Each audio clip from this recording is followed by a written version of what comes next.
Good morning, everyone. Well, we have a very full show for you today. In studio, we have our regular Russ GUGINO.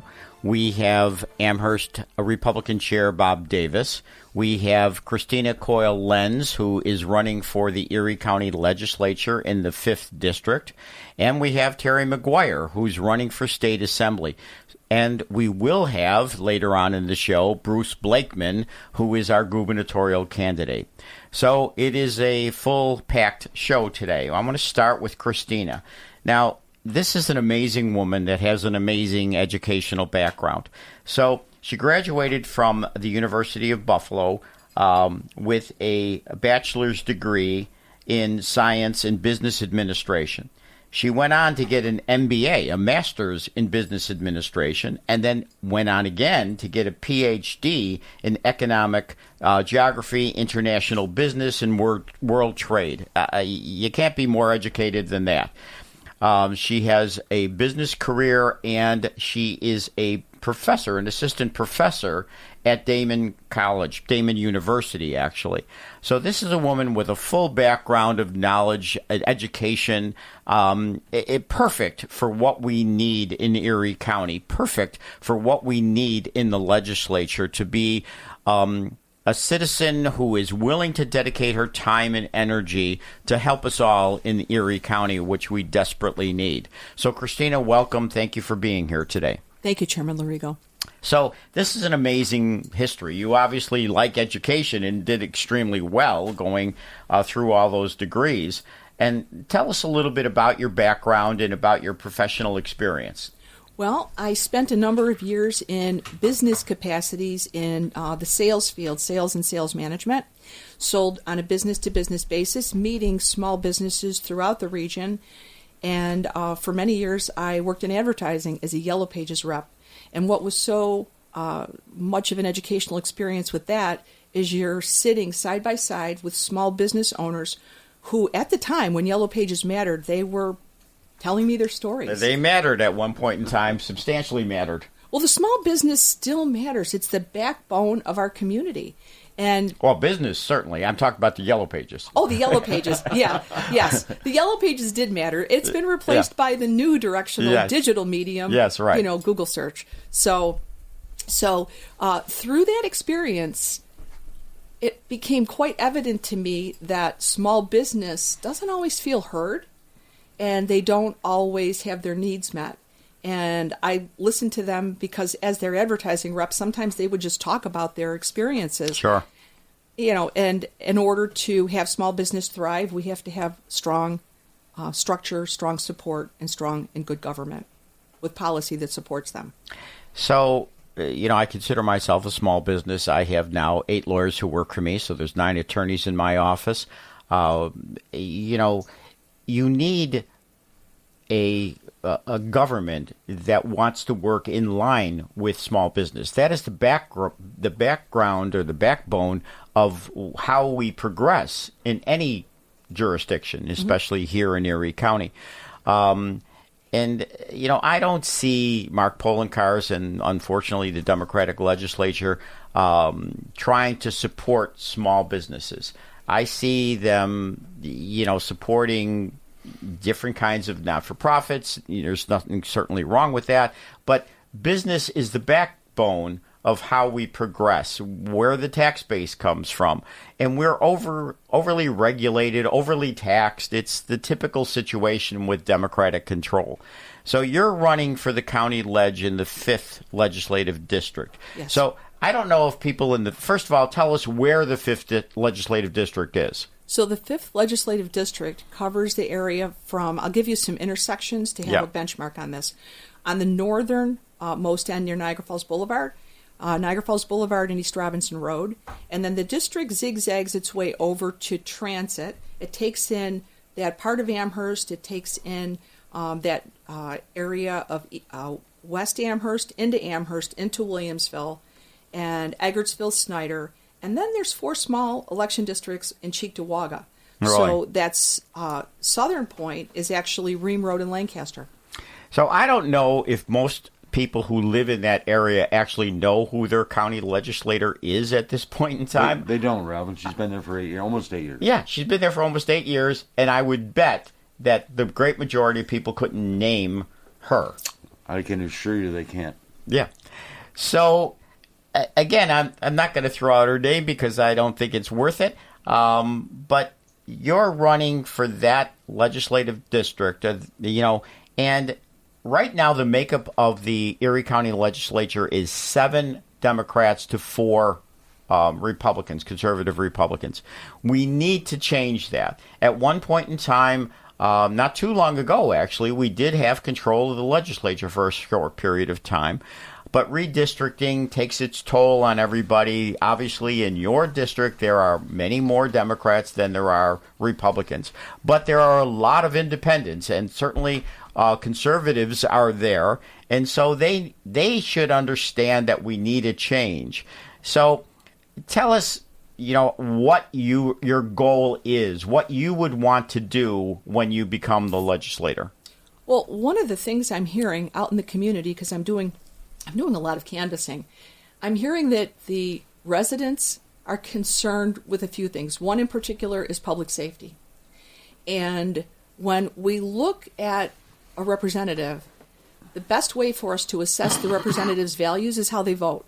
Yes. And so when a representative places votes on behalf of their constituents, we have to say that must be this representative's belief system. And I'm going to give you a couple of examples of votes that I don't think align with the values of the community. She has taken some terrible votes. She's against the police. She's against the sheriffs. I mean, her votes are absolutely terrible. But go right ahead and tell us. So most specifically, and this is, to me, it's a common sense vote. She was the only no vote in the legislature against police body cameras. And this was to renew an existing contract. And she was the only no vote. She was the only no vote. So even the Democrats realize that, we need police protection. We need, to have these body cameras. And the body cameras, if you think about the role of the body camera, it does a couple of things.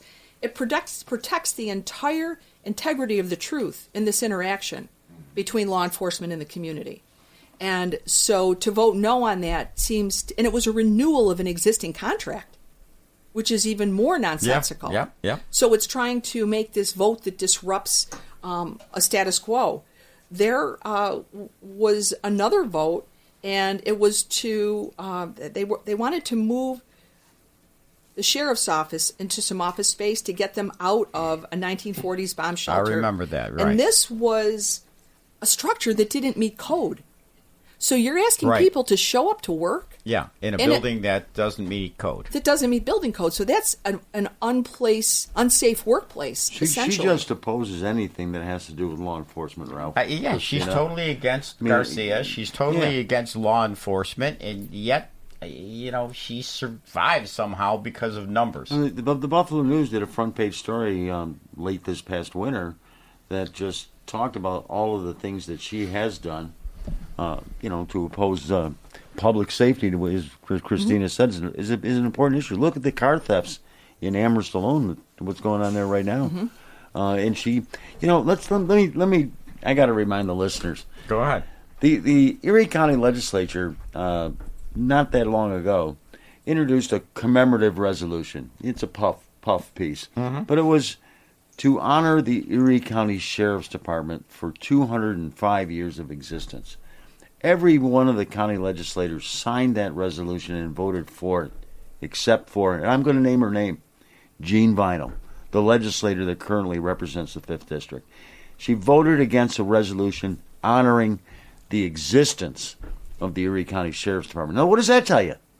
Does she want to have a sheriff's department? It goes to show you how at odds she is with police and police enforcement. That, to me, is against everything we stand for. Christina? And so with that, I have to say something, because you mentioned some of the things that I've done in my educational life, and, I teach leadership in business courses. Well, that's what yes. Go ahead. So leadership, when you think about leadership means authentic representation of the interests of those that are depending upon you. And when you think about voting no and refusing to sign a resolution that honors the birthday of the sheriff's department, that demoralizes and it dismisses the men and women of the sheriff's department and their families. Because if you have a person that is in law enforcement, anyone will tell you that the entire family it's a law enforcement family. Right. They're part of it. They live the worry, they live the life. Yeah. And so this disenfranchised all of them, and that cuts to a morale issue. We need to be grateful for their service. We need to be appreciative of what they do for us each and every day as they strive to keep our community safe, and that really flies in the face of saying thank you for the service. You know, I think it's somewhat hypocritical. You know, we got a lot of car thefts in Amherst right now, and I bet you if somebody stole the car out of Jeannie Vinyl's driveway, she'd call the Amherst PD in a heartbeat. Yeah. So, again, your professional background, so you're an assistant professor in leadership and innovation in a graduate program.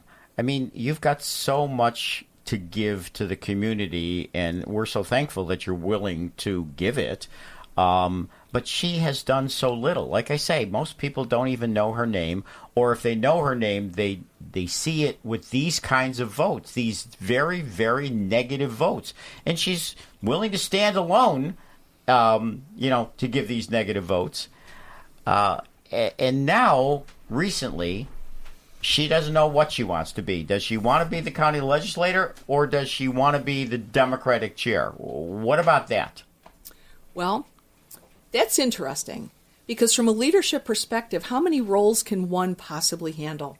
Okay, so you have an individual who is the partner in their own law practice, working as a legislator, and then saying, now I want to be the chair of the party. So how does that potentially impact the voter? How does that impact our interests? I would say that you can't have split interests across that much of a demand on one's career and one's life. Well, the other thing is, as an elected official, do your job. Represent all of the people in the district that you are elected to. You want to be the Democratic chairman of Erie County? What about representing the independent and Republican and conservative voters in your district? It's a major conflict, in my opinion. Either you're going to be the elected official that represents everybody as you're supposed to, or you're going to be a party leader who's going to represent only the interests of the Democratic Party. So how does one do both? You can't. You can't. You can't wear both hats. And it's interesting, she's criticizing now the people who brought her there. So it goes to show you what her personality is like. It's interesting, but it's clearly amazing to me that woman survives there. And again, it's only because of numbers that people pull that lever without really knowing the situation. So hopefully through a show like this, through people meeting you when you're door to door, through you explaining who you are, what your background is, people will understand that we definitely need a change. And we have an opportunity at this point, at this juncture, to have somebody that has this extremely strong educational background, this extremely strong professional background, and a moral compass. Ralph, that's absolutely right. I mean, she's been there for 8 years. And, listeners, do you know who your legislator is in District 5 in Amherst and the 4 districts in Cheektowaga? Well, you do now because I mentioned her name. But I mentioned her name for a reason. She doesn't have a record. Name one thing that she's done on behalf of the taxpayers in the Amherst portion of your district, Christina, and the Cheektowaga districts. I can't, and I follow this business. I can't. Let's talk about another thing that we talked about last year on the show when you were here and running against her as well at that time. Maple Road and North Forest, from North Forest to Flint Road, which is where UB is. That is probably the worst road in all of Erie County, if not the entire state. And what did she do last year, a week before the election? They put a little topping over part of it, only on one side, by the way. And now I just happened to be there today at that intersection, and there's a big sign up. Roadwork's going to begin Monday on Maple Road. Imagine that. Here we are, a couple months from the election. There we go. Right this is the only time they Gene ever Vinyl, where have you been for the last 8 years? Yeah, it's the only time they do something. All right, we're going to take a break. We're going to get back to this discussion right after this.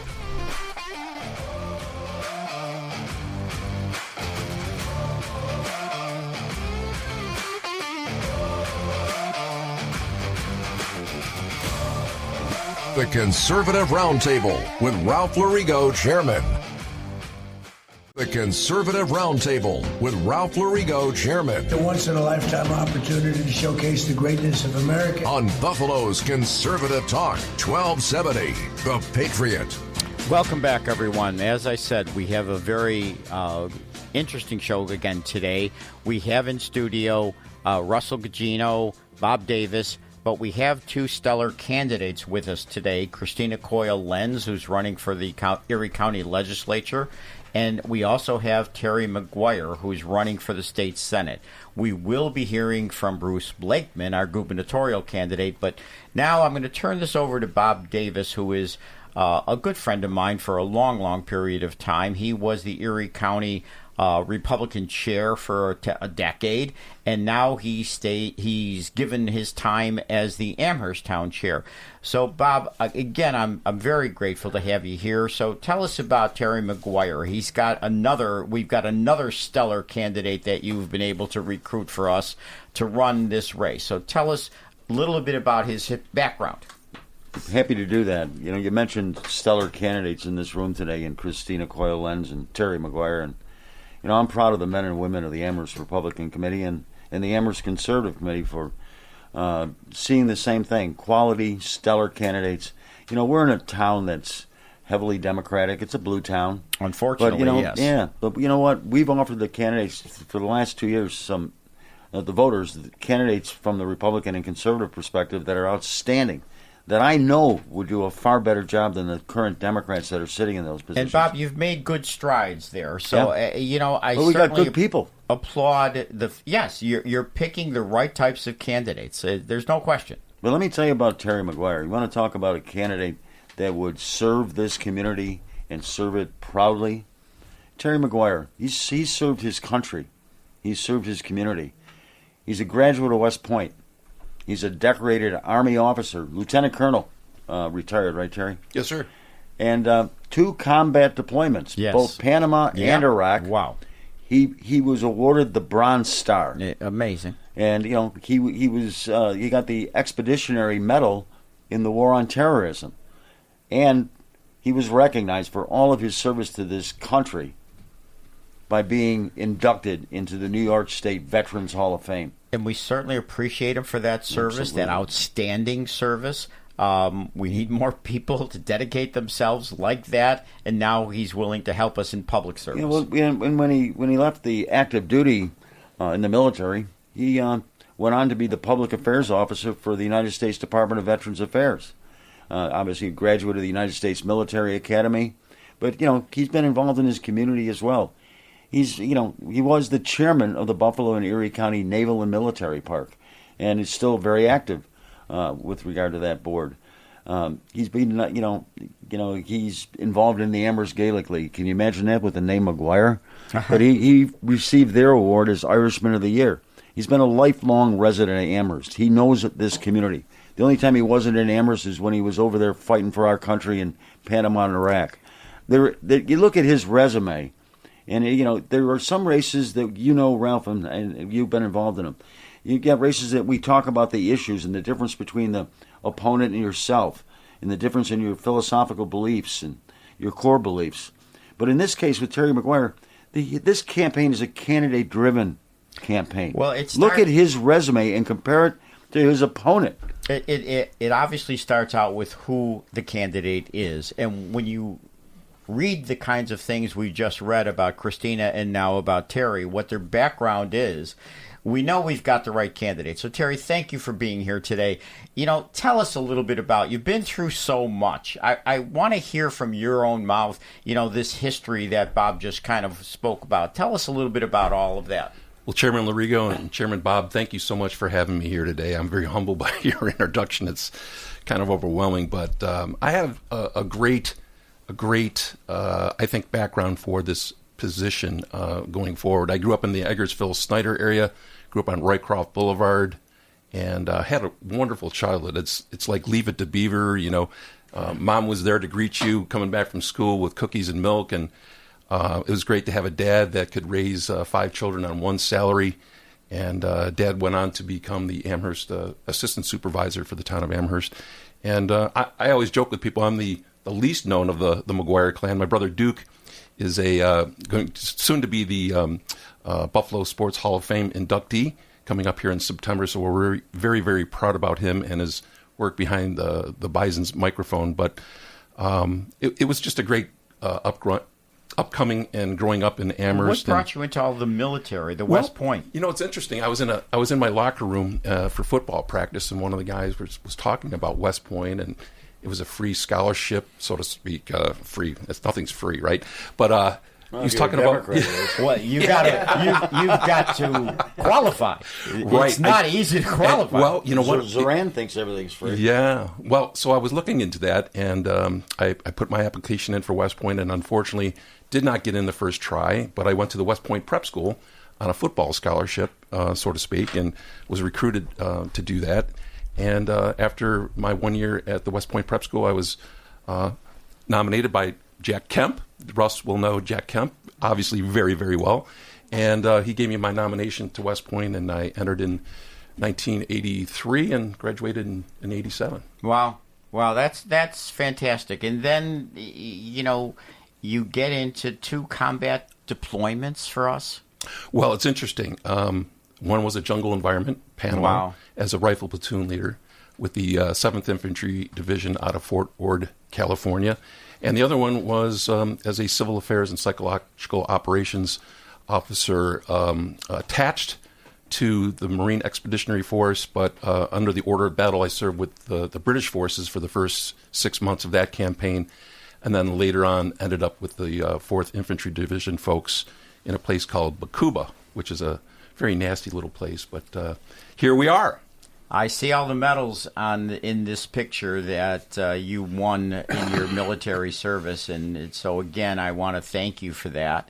So tell us now how you get into the politics part of it, and tell us about this assembly race. Yeah, so people ask me, well, why are you in? Well, I'm not in for the money. Obviously. Money's, that's right. Well, you know, I've done well in my life. I think most of my bills can be paid, and so it's not about the money. It's really about why I'm in it, and it's really about one word that can cascade down. It's about affordability. I'm tired of seeing a family and friends and associates leave Western New York for other pastures, to include Western Pennsylvania, just right down the road, 80 miles south. We've lost the equivalent of 5 Amhersts over the last few years. That's 700,000 residents. And if you really put that together, that's an astonishing thing. I go door to door. I see the moving vans. And I ask people, why are you going? They said, well, I just can't afford to live here anymore. It's crazy. But I really do feel going in, I'm well qualified for this position. I have global experiences. I have national experiences. I have state experiences. I used to be working for Veterans Affairs, doing outreach all over the state of New York, north of the Tappan Zee Bridge. I think we call it still the Mario Cuomo Bridge, or did they change the title again? Can't remember. But anyway, so most of upstate New York, I know intimately well. It's not just Amherst. I know this state. Well, Terry, you know the issues in New York State. Yes. You know that energy costs are the highest in the nation. And taxes are the highest in the nation. You said it. We lost 700,000 people since 2020. Yeah. And it is affordability. And Karen McMahon, your opponent, has supported Kathy Hochul's agenda ever since Kathy Hochul became governor.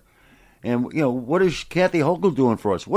Karen McMahon supported Kathy Hochul's increasing state aid to bail out Zoran Mandami in New York City in this most recent budget. You know, that hundreds of millions of dollars that went to help Zoran Mandami. And what has he done to reduce spending in New York? I haven't seen anything. No. And that's Karen McMahon. Her and Kathy Hochul are connected at the hip. Well, and understand the New York City budget is higher than the whole state of Florida. You're correct. Is that not insane?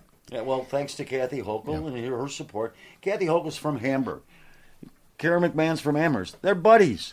And if Kathy wants something done to help Zoran, Karen's standing right there saying, go for it. Yeah, and if you want to stop reckless spending, I put everything on our side of the aisle for that. Our Republican and conservative candidates. There's just no way we can continue on. I use this analogy all the time, but if you were trying to teach your child about spending, finance, and you co-signed on a credit card loan for them, and they maxed it out, would you give them another card, or would you cut it up start over again and retrain them on the right way to spend money. It's just insane. You know, I've mentioned this before that our state is actually governed by the 5 boroughs of New York City. So when you look at the assembly with 150 members, 103 being Democrats, and 47 of those people, or 57 of those people come from the 5 boroughs. So that ultra-liberal DSA controls the state. Now, last election cycle, we were able to convert 2 assembly seats. 2 Democrat assembly seats we were able to convert to our Republican, so that we have some kind of balance. And so here again, we have the opportunity with you, we have the opportunity with Gary Dixon to, again, in our local district, to change and to bring down those numbers so that there is some kind of balance in the assembly. We desperately, desperately need that balance. And you're there. And I see that your program is to cut taxes, to reform and not coddle criminals, to fight regulatory burdens on small businesses, to make New York affordable. You know, those are your goals. Those are all of our goals, really. Right. And if you just let's look at law enforcement for a second. We're spending the equivalent, well, not the equivalent. I've been told by several different well-placed sources that we're spending about $50 million a month to replace the corrections officers in New York State. Yes. Think about that. That's over $800 million since the strike of, March of 2025? It was February? February of 2025. So going back to then, $800 million. That's insane. Absolutely insane. Terry, she supported Hochul. She supported the previous governor on the cashless bail. And, the HALT Act. I mean, she's been right in line with all it's one-party rule. That's the problem. Whether it's in New York State or in Amherst or in the Erie County Legislature, it's one-party rule. And they forget about things that are important to people that live in Amherst. Yep. And I'm glad you mentioned the HALT Act. I mean, there's nothing humane about that particular piece of legislation. So explain to people what the HALT Act is. Well, basically it was designed to put out of the normal prison population people of certain statuses, if you were pregnant, if you were handicapped, if you had certain things. But the way the law is designed, it's not working for everyone. If you've ever been inside a prison, you need to have the ability to put people in solitary confinement. To punish bad behavior. Punish bad behavior. And if you don't have that tool, you have anarchy in there. I was in Attica for the 35th anniversary. You were just visiting, Terry. Yes. Good point. Behind the 12-foot wide walls. But it scared the heck out of me to be in that prison, knowing how those officers every day have to go there to protect our bacon. And I went to Wendy as a 9th grader. We had this You and the Law class in 9th grade. So we went out to Wendy to check this thing out. And I just prayed to God, Lord, please don't put me in a position where I'm ending up somewhere behind bars, because it's not good. And those officers that work in their day-to-day, they really have a tough job. We have to support them. And so the HALT Act is an act that the New York State Legislature put into effect that halts the government, us, from punishing bad behavior. So if a prison guard attacks a correction officer, he doesn't get put in solitary confinement anymore. It gives rights to the prisoners, Chairman. Yeah. Needs reform. That's why the correction officers, one of the reasons why they went on strike. Yes, exactly. And what does Kathy Hochul do? Fires them. Right. I mean, I tell you, I'm at Republican headquarters in Amherst every day, and we've got Bruce Blakeman signs there. We've got Terry McGuire signs there, and CHRISTINA COYLE-LENZ as well. In the last 6 weeks, 7,000 Blakeman signs have gone out our door. And a lot of the men and women that are coming in are correction officers and law enforcement officers. They've had enough of the Democrats, enough of Kathy Hochul, enough of Karen McMahon, enough of Gene Vinyl. Yes. And it's time that the voters woke up and realized the Democrats aren't here. If they can tell you they're for public safety, prove it. Yep. So, Terry, before we end this segment, tell us where your district lies. So my district lies to the north, Tonawanda Creek Road. To the west, we have Niagara Falls Boulevard. To the south, we have Worley Drive. And to the east, we have Transit Road. So we have roughly 53 square miles, which is 10 miles bigger than the city of Buffalo. And we have a property tax base it's bigger than the city of Buffalo. It's all in the town of And so Amherst. how can people find you on your website? Tell us Sure. how to get a hold of you and Sure. maybe contribute, hopefully. Yes, you can go to Terry McGuire for NYS Assembly. Terry McGuire for NYS Assembly.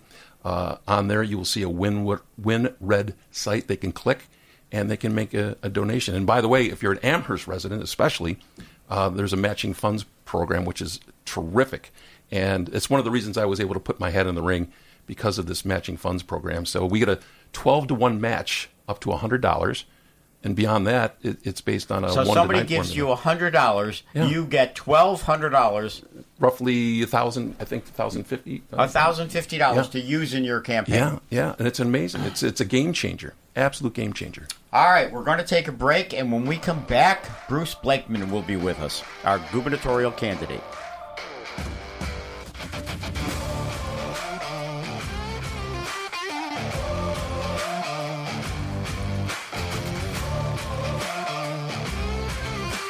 The Conservative Roundtable with Ralph Lorigo, Chairman.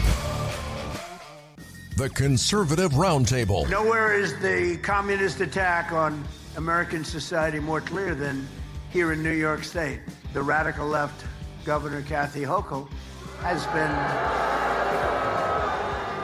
been very, very bad on crime, a nightmare for crime. A very special hello to New York, a place I love, and I'm thrilled to give Bruce Blakeman my complete and total endorsement for Governor of New York State. He will do a fantastic job. As you know, Albany is a total mess, and Bruce Blakeman will make New York safe and strong and honest and prosperous again. Welcome back, everyone. Now I am very proud to introduce our candidate for governor of the state of New York, Bruce Blakeman. I've had the pleasure of meeting Bruce on a number of occasions. He is the real thing. He's done an excellent job as the county executive in Nassau County. I will let him tell you the accomplishments, but they are stellar accomplishments. We are in a race, a very, very tight race. I mean, the numbers have changed in our favor. Bruce, you've done an excellent job communicating to people what you want to accomplish, letting people know who you are. You've done an excellent job moving around this state, telling people that we can be better, we can do better, we can have a better New York State. So, Bruce, thank you for being here. Well, it's my pleasure. It's an honor to be with you again. So, again, you've traveled around this state. What are you hearing? What do people want? They certainly don't want Mondami. What can we do? Well, they want lower taxes. They want their electric bills cut. They've had 48 rate hikes by Kathy Hochul in the last 4 years. I mean, that's just crazy. And your electric bills have gone up 58% since she's been governor. So they want lower electric bills. That'll make it more affordable. They want better jobs. There's no job creation in this state. We're number 50 in economic outlook. They want safer communities. Kathy Hochul is the most pro-criminal governor in the United States of America. And they want a governor that has their values, American values, that puts New Yorkers first, not one that aligns herself with a communist, anti-Semite, anti-Christian, anti-American mayor down in New York City. And they want somebody who will make them happy again and not miserable like Kathy Hochul has, who spent $8 billion of your money, taxpayer money, my money, on illegal migrants who've been here for 15 minutes. All they have to do is step forward in New York State. They get free housing, free food, free transportation, and a free cell phone. That's got to stop. On day one, when I'm governor, we will end our sanctuary state status and put New Yorkers first and spend money on New Yorkers, not on people who just arrived here. So you have a record, Bruce, and I want people to know about your record so that they know who you are. So in Nassau County, how many additional police did you hire, and at what cost? What did you do in terms of girls' sports? Tell us some of the battles that you've been able to, be on the successful side there in Nassau. Well, first of all, I cut a $150 million tax increase of my predecessor. Second of all, I haven't raised taxes 1 penny in 4 years, and yet I got 7 bond upgrades, 4 budget surpluses. I hired over 900 new law enforcement professionals, police officers, corrections officers, probation officers. I have been involved in creating one of the greatest economies in New York State. We have economic prosperity. We welcome business rather than chase businesses out of our county. So that's what people want. They want to be happy. They want a safe community. They want to be able to live in a place where they can get a really good job with good benefits and make good money so they can make choices about their future rather than the government. I know that Nassau has been recognized nationwide as a leading county in the United States. People are interested, the regular constituents, they don't want their children, they don't certainly want their girls having to deal with boys in girls' sports. Tell us what happened there. Well, it's a story I tell frequently because it's a lesson to all public officials that you can learn something. Don't think you're the smartest person in a room. And sometimes you can learn something from kids. So I had these 12-year-old little girls who won a soccer championship, and they wanted to take a picture with their trophy with me in my office. They came in to see me. We took the picture. It's nice. The parents love it. The kids love it. Gets in the local newspaper. But these girls, after we took the picture, they had an agenda. They said, Mr. Blakeman, we want to have a conversation with you. I said, sure, what do you want to talk about? And they said, we practice really hard to get this trophy. We went before school to practice. We went after school to practice. We think it's unsafe and unfair for us to compete against boys. What are you going to do about it? And I thought for a while, and I said, well, let me see what I could do. So a couple of days later, I signed the first executive order in the United States of America that said just the following. At county facilities, boys play with boys and girls play with girls. Thank you for that. Hey, Bruce. Kathy Hochul criticized me. Letitia James sued me, but it was the right thing to do. And by the way, if my parents were alive today to see boys in girls' locker rooms and bathrooms, they wouldn't believe it. I mean, that is just insanity. It is. Hey, Bruce, Bob Davis here. I want to thank you for being up here this past week. And, 2 weeks ago, you were also here. And you went up to Niagara County. And, they've got a problem up there, a serious problem up there. And we just heard reports yesterday and this morning here in Erie County where the radiation problem is now going to be investigated by the DEC and the EPA in some of the south towns of Erie County. But, you came up and you met with the families in Niagara County 2 weeks ago today. Tell us a little bit about that. Well, first of all, it was heartbreaking because the parents up there are concerned about their children playing in the yard that might have radioactive material or chemicals that are environmentally dangerous to the health of their children. I met with them, and they were concerned about their kids, but they were also concerned about their homes. I mean, most New Yorkers, their biggest investment in their life is their home. And these homes virtually are worth nothing right now until we can clean up the remediation of the radiation and chemicals that seem to be permeating throughout their community. And Kathy Hochul refused to go meet with them. That's what amazes me. You went there, you listened to those people who desperately need to talk to somebody, who desperately need governmental help, who desperately want to hear from government, and Kathy Hochul refused, and that's the word, refused to visit them. She refused, not once, but twice, and I went up to meet with them, and I said it was heart-wrenching. They were worried about their children. They were worried about their financial future. I could solve that problem in a couple of days as governor, and I will. I'll go up there. For those who have that kind of pollution in their homes, we will give them the opportunity to relocate. We'll provide bus service for their children to go back to the local schools so they don't have to displace their kids. We will put a mortgage payment moratorium on. We'll put a real estate property tax moratorium on until it's fixed. and then we will go in and remediate the situation. I mean, this isn't rocket science. Well, it's common sense, and it's leadership. That's an excellent program, and nobody's articulated it. So, Russ, you got a question for Bruce, Russ GUGINO. The magic word now in politics is affordability. And if there's somebody who shouldn't be using that word, it's Kathy Hochul. She's made the state unaffordable to the point where $11 billion has left the state. The reason is because it's not affordable. And one of the things you've talked about, and I think people in Western New York ought to know, that you want to bring utilize natural gas that is awash in this state. It would not only bring tens of thousands of jobs, but it would also tremendously lower utility rates. Why don't you tell the people in Western New York about that? Yeah, well, we're sitting on one of the largest natural gas reserves in the world, right here in New York State, and Kathy Hochul won't let us extract that natural gas. It would dramatically increase the supply of energy, which would lower everybody's costs. It would create jobs. We'd have tax revenue. But the craziest thing about it is Kathy Hochul is buying that natural gas, but from the other side of the border in Pennsylvania. That's just crazy.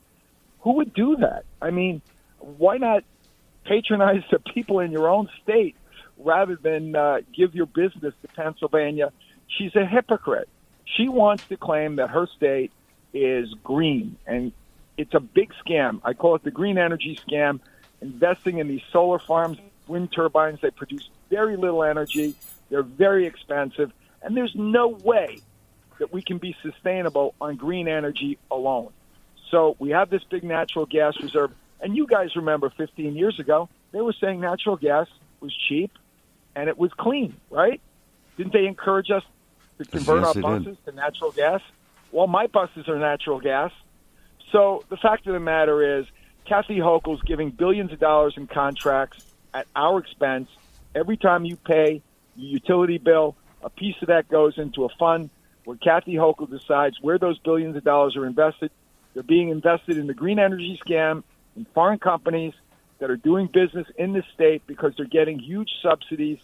And at the same time, we're paying for it, produces very little energy, and she's getting millions of dollars in political contributions from these very same companies. It's a scam. When I become governor, it's over. So what I hear from you is that there are solutions to our problems, and the solution certainly isn't the one-sided government we have that really has turned into a DSA, Democrat Socialist government, the Mondami government, where Kathy, supports public-owned and public-run grocery stores that are a tremendous waste of money. There are solutions to our problems, right? Well, absolutely. And one of the solutions is economic development and job creation. That's the way you create prosperity. That's the way you make it more affordable. You cut taxes, you cut utility rates, you put more money in people's pockets. That makes it more affordable. Right now, all government is doing in New York State is taking money out of people's pockets. So Kathy Hochul's the one that's made it unaffordable. I almost fell off my chair watching her State of the State speech this year when she said that we have an affordability crisis in New York State. Well, you've been governor for 4 years. Right. What do you think caused it? Right. So, we're number 50 in economic outlet in the whole United States of America. Think about it. You don't get lower than 50. There's only 50 states. So Kathy Hochul has been a monumental disaster. I know how to run a big organization. My county's larger than 8 states in population. Yeah, that's right. And I know how to win elections. I have 110,000 more Democrats in my county than Republicans, and I won in a landslide in a midterm election in a year that was terrible for Republicans across the United States. But I was probably the only official that actually did much better last year than the previous election, and that's because I deliver on my promises, I use common sense and American values, and I have the courage to stand up for what I think is right. Your message is working, Bruce, in Erie County. I'll tell you, at your headquarters in Amherst, in the last 5.5 weeks, 7,000 of your lawn signs have gone out the front door. Bruce, I've been around this business a long time. You and I got to know each other back in 98. I've never seen a statewide candidate get this kind of outpouring of grassroots support ever. It's amazing. Bruce, I am the Southtowns location to get signs. I can't keep them in my law office. They are going out. People are asking me. We have a list of people that want your signs. So I know things are going to change. I know we are going to deliver Erie County for you. Bob Davis, Michael Crocker, and myself, we are going to do everything possible, but you're the one doing it. You're the one. Sir. You're the reason it's going to happen, and you are going to have the vote in Erie County. Going to win Erie County. Well, Kathy Hochul has somebody that's running against her that is a fighter. I'm going to fight for the people of this state. I'm going to fight for their children and their grandchildren, and I'm going to fight until we win. Because my parents were both World War II veterans. They fought for me, my brother, my 3 sisters, so that we could have a better life. And I'll be damned if I can't look my kids and grandkids in the eye and say that they're not going to have a better life than I did because I failed at my job. Failure is not an option. People need to know your upbringing. Both your parents were in World War II. That doesn't happen. My father was in World War II. My mother was Rosie the Riveter, but your mother was in World War II. My mother joined the Army. My father said it's because she didn't want to be left out of a good fight. And you know what? He was right. She didn't. And I take after my mother. That's so great. I can tell you right now, I am crisscrossing all of New York State. I'm going to be back in Buffalo in a couple of days. We are going to every corner of this state. We are going to work hard. I'm not taking any days off. I've had 1 day off in the last 6 months. I played 9 holes of golf with my son on Father's Day. That's been it. It's a 7-day-a-week venture, and we work 14, 15 hours a day, and we're going to do it. And one thing I can say to everybody in Western New York, Kathy Hochul denigrates you. She said that you were unsophisticated, couldn't make important decisions. I'll tell you one thing about Western New Yorkers. They got common sense and good judgment, something that Kathy Hochul doesn't have. They do, and I appreciate you being here. We will have you back more times. People need to know. Thank you very much for being on the show today. God bless you. God bless America. Thank you. Thank you. Bruce.